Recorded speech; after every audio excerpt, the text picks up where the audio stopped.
Alhamdulillah, saya berada di pusat penanaman calon di Muar, di Dun Maharani. Alhamdulillah, PAS melalui Perikatan Nasional telah tanding 11 kerusi.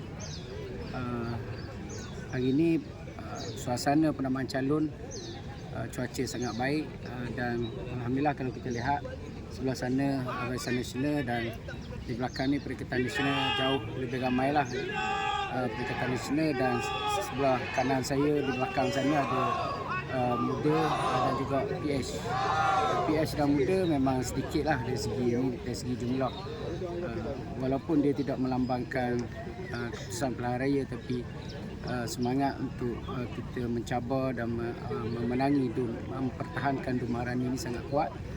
Dan Terengganu telah diamanahkan untuk mengetuai jentera bantu daripada Pulau Pinang, Perak, Perlis dan Terengganu.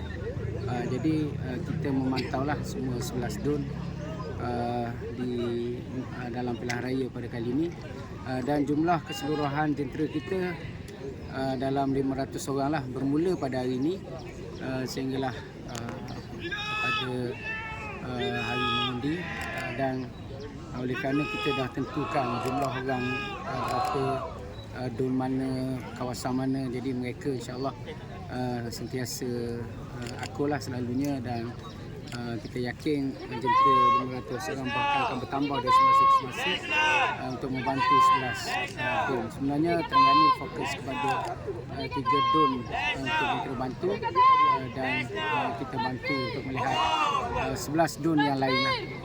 Sekian, dan saya juga yakin insya-Allah kita akan menang kursi-kursi yang kita targetlah. Sekian, wassalamualaikum warahmatullahi wabarakatuh.